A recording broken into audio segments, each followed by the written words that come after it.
نحمده ونصلي على رسوله الكريم أما بعد فأعوذ بالله من الشيطان الرجيم بسم الله الرحمن الرحيم ومن تاب وعمل صالحا فإنه يتوب إلى الله متابا والذين لا يشهدون الزور وإذا مروا باللغو مروا كراما الذين إذا ذكروا بآيات ربهم لم يخروا عليها صما وعميانا صدق الله العظيم وصدق رسوله النبي الكريم۔ سورہ فرقان کی آیت مبارکہ نمبر 71 سے 73 تک 3 آیات مبارکہ آپ کے سامنے تلاوت کی گئی ہیں۔ سورہ فرقان کا چھٹا یعنی آخری رکوع ہے اور 19ویں سپارے کا چوتھا رکوع چل رہا ہے۔ اس رکوع کی تقریباً ابتدا سے اللہ الرحمن کے بندوں یعنی اپنے بندوں کی صفات کا بیان فرما رہے ہیں کہ رحمان کے بندے کن خصوصیات، کن اخلاق اور کن اعلیٰ کردار کے حامل لوگ ہوا کرتے ہیں۔ جیسے ذکر کیا گیا کہ وہ زمین پر آسانی سے چلنے والے ہوتے ہیں، یعنی آجزی اور انکساری کے وہ پیسے ہوا کرتے ہیں۔ کسی قسم کا غرور اور تکبر ان کے اندر نہیں ہوتا، اور وہ جاہلوں کے ساتھ کوئی بحث و مباحثہ نہیں کرتے اور جاہلوں کے ساتھ جاہلانہ زبان بھی استعمال نہیں کرتے۔ ہر بری بات کا جواب بھی وہ اچھائی کے ساتھ دیتے ہیں، ہمیشہ سلامتی کی بات کرتے ہیں۔ تو وہ ایسے لوگ ہیں جو دینوں کے اندر اپنے ایام کے اندر اگرچہ ذریعہ معاش کو اپنائے ہوتے ہیں، دیگر مصروفیات بھی ہوتی ہیں، لیکن اس کے ساتھ ساتھ اللہ رب العزت کی عبادت سے وہ غافل نہیں رہتے۔ راتیں جو اللہ رب العزت نے آرام کے لیے، سکون کے لیے بنائی ہیں، ان راتوں میں بھی وہ اللہ رب العزت کے حضور نمازیں ادا کرتے ہیں، کبھی سجدے میں ہیں، کبھی قیام میں ہیں، اور وہ ہمیشہ اللہ رب العزت سے یہی دعا کرتے ہیں کہ اللہ تو ہم سے دوزخ کے عذاب کو ہٹا دے، دوزخ کے عذاب سے ہم سب کی حفاظت فرما۔ اور یہ ایسے لوگ ہیں کہ جو نہ تو فضول خرچی کرتے ہیں اور نہ ہی بخل کرتے ہیں کنجوسی سے کام لیتے ہیں، بلکہ یہ کفایت شعاری ہے، افراط و تفریط کا جو درمیانی راستہ، اعتدال والا راستہ ہوتا ہے، اس پر عمل پیرا ہوتے ہیں۔ اور پھر ان کی ایک اہم ترین خصوصیت یہ ہے کہ یہ اللہ کے سوا کسی اور کی عبادت نہیں کرتے، کسی اور کو نہیں پکارتے، اپنی مشکلات کے اندر، اپنی خوشیوں کے اندر صرف اور صرف ایک اللہ سے مانگتے ہیں۔ وہ ہمیشہ اللہ رب العزت کے سامنے ہی سجدہ ریز ہوتے ہیں، ان کی پیشانیاں کسی اور کے سامنے سجدہ ریز نہیں ہوتی، وہ صرف ایک اللہ کے سامنے جھکتے ہیں، ایک اللہ کے سوا کسی اور کے سامنے وہ طرح سے ہم نہیں کرتے، وہ نہیں جھکتے، وہ کسی کا قتل نہیں کرتے، وہ زنا جیسے گناہ کا ارتکاب نہیں کرتے۔ اب جو لوگ کسی حرام چیز کا ارتکاب کریں گے اس کو جائز سمجھ کر، یا شرک کریں گے، کفر کا ارتکاب کریں گے، تو ان لوگوں کی سزا یہ ہے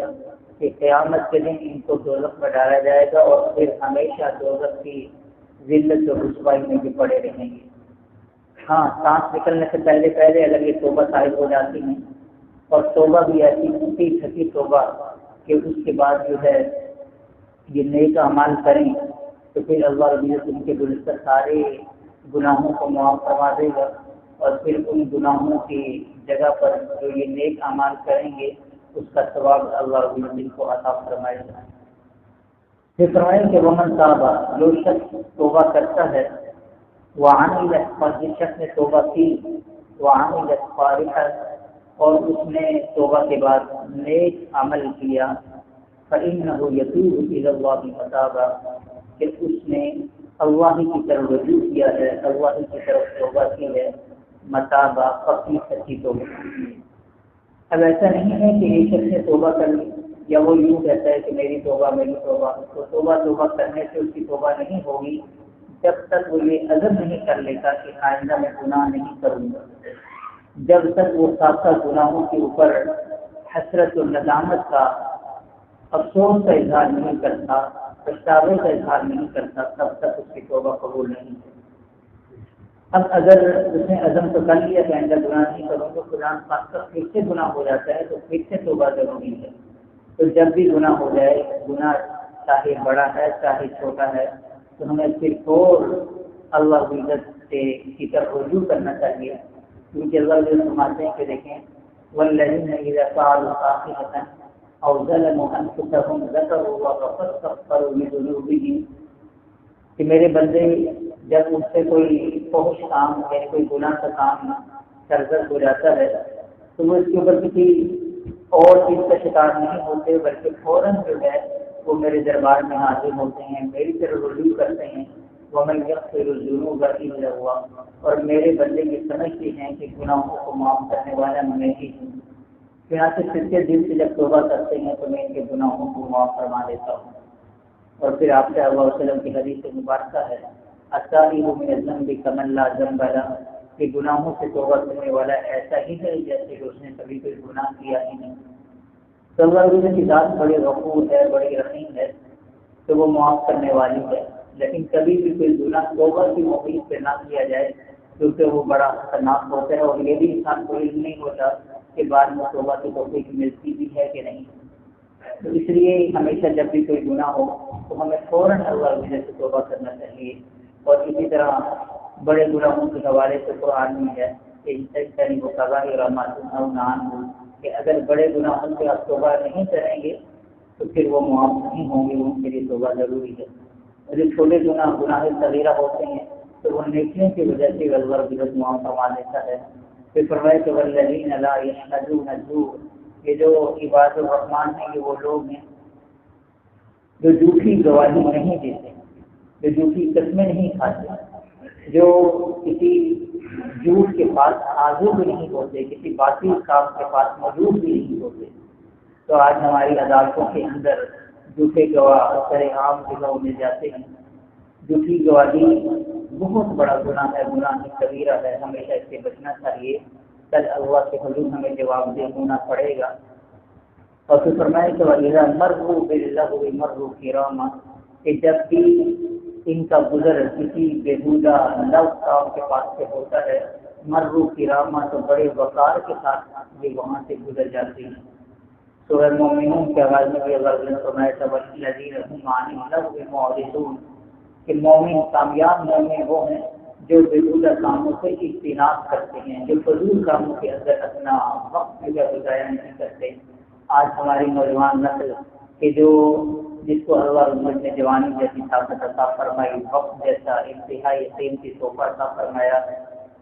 بہت سے فضول کاموں میں مصروف رہتی ہے، ایسی گیمیں موبائل کے اوپر اور دیگر لغویات میں کہ جس میں سوائے وقت سے ضائع کرنے کے کچھ بھی حاصل نہیں ہوتا۔ خلیفہ ہارون الرشید کے دور کے اندر کسی اہل فن نے ایک فن پیش کیا اور اس کے اوپر داد حاصل کی۔ فن کیا تھا کہ ایک سوئی کو ایک جگہ گاڑ کر دوسری سوئی کے ساتھ اس نے نشانہ لیا اور اس پہلی گاڑی ہوئی سوئی کے ناکے میں سے دور سے پھینکی ہوئی سوئی کو اس نے گزار کے دکھایا۔ لوگوں نے بڑی داد کی، کافی دیر وہ یہ کام کرتا رہا۔ بعد میں خلیفہ ہارون الرشید نے اس کو انعام بھی دیا اور اس کو 10 کروڑ کی سزا بھی دی۔ لوگوں نے بڑا تعجب کیا کہ انعام بھی آپ دے رہی ہیں اور سزا بھی دے رہی ہیں۔ تو خلیفہ ہارون الرشید نے کہا کہ انعام تو اس کے فن کی ہے کہ واقعی اس نے بڑا عجیب فن کا مظاہرہ کیا ہے، لیکن جو سزا ہے وہ اس لیے کہ اس نے لوگوں کا وقت جو ہے وہ ضائع کیا ہے۔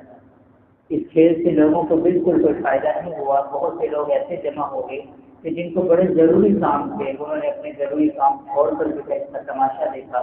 اور انجام کیا ہے، نتیجہ کیا ہے، سوائے وقت کے ضیاع کے کچھ بھی حاصل نہیں ہوتا۔ آج ہمارے نوجوان نسل بالخصوص جو ہے